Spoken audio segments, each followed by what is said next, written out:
Saviez-vous que la Formule 1, le summum du sport automobile, ne se résume pas uniquement à des voitures rapides et des courses palpitantes? Non, il y a tout un monde de drames qui se cache en coulisses.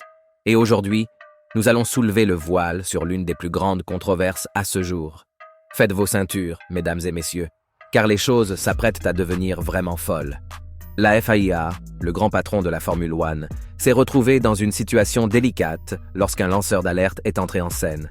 Ce lanceur d'alerte, nous ne savons pas qui il est, mais il a des révélations sérieuses à faire. C'est un peu l'agent secret du monde de la course, révélant des secrets qui pourraient ébranler les fondations même de la Formule 1. Alors, quel est le problème? Attachez-vous, car c'est un véritable tourbillon. Ce mystérieux informateur a balancé le pot aux roses sur Mohammed Ben Sulayem, le grand patron de la FIA. Oui, vous avez bien entendu le grand chef lui-même, et laissez-moi vous dire les allégations qu'il avance. Elles suffiraient à vous faire tourner la tête. Nous parlons ici de manœuvres sérieusement louches, mes amis. Maintenant, concentrons-nous sur l'un des épisodes les plus croustillants de toute cette saga, le Grand Prix d'Arabie Saoudite. Imaginez ceci. Fernando Alonso, une légende dans le monde de la Formule 1, se voit infliger une pénalité. Mais là où les choses deviennent intéressantes, il se murmure que Ben Sulayem est intervenu et a fait disparaître cette pénalité plus vite qu'une équipe de stand ne change de peineuse. Pouvez-vous y croire? C'est comme quelque chose tout droit sorti d'un film hollywoodien. La tension, le drame, c'est assez pour vous garder au bord de votre siège. Et le meilleur dans tout ça? Ce n'est que la partie émergée de l'iceberg, mes amis. Il y a encore bien plus à découvrir. Mais attendez, nous n'en avons pas fini. Avancez rapidement jusqu'au Grand Prix de Las Vegas, une course qui avait le monde entier en ébullition. Mais en coulisses, oh là là, les choses devenaient compliquées. Notre lanceur d'alerte a lâché une autre bombe, affirmant que Ben Sulayem avait mis les freins sur toute l'opération. C'est exact. Il aurait prétendument dit aux responsables de ralentir et de ne pas donner le feu vert au circuit de Las Vegas. Pouvez-vous imaginer le chaos? C'est comme regarder une course-poursuite à grande vitesse se dérouler sous vos yeux. Et croyez-nous, mes amis, c'est un véritable tourbillon du début à la fin. Maintenant, vous vous demandez peut-être, que va faire la FIA de tout ça? Eh bien, attachez vos ceintures, car leur réponse est tout simplement stupéfiante. Le département de conformité de la FIA, ils sont sur le coup, mes amis.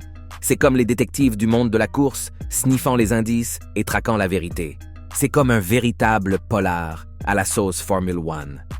Vont-ils découvrir la vérité? La justice sera-t-elle rendue? Seul le temps nous le dira. Mais une chose est sûre, le monde de la course ne sera plus jamais le même. Mais là où les choses commencent vraiment à s'échauffer, c'est que ce n'est pas seulement les frasques présumées d'un homme. Oh non, c'est bien plus que ça. Nous parlons ici d'une véritable lutte de pouvoir, d'une bataille pour le contrôle du monde de la course lui-même.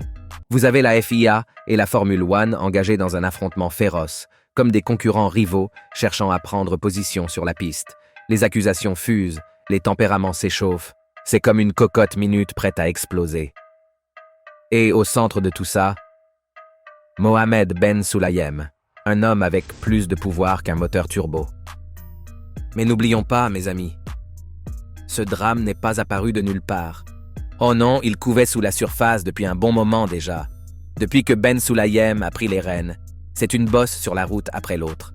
Des conflits sur la valeur commerciale aux rumeurs de favoritisme, cette histoire a plus de rebondissements qu'un virage de Monaco.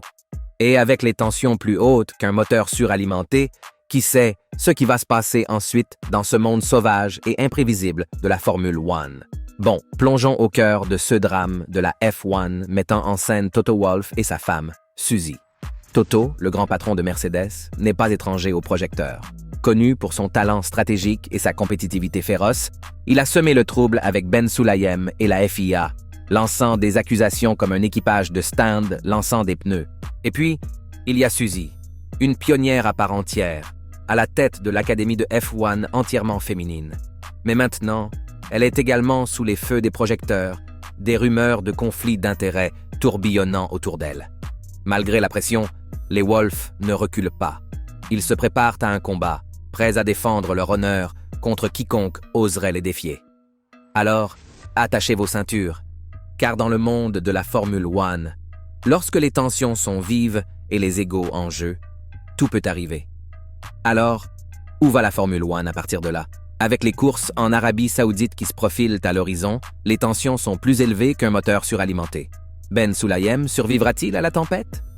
La FIA sortira-t-elle indemne de tout cela? Ou sommes-nous en route pour plus de rebondissements qu'un circuit urbain de Monaco? Le roller coaster de la forme.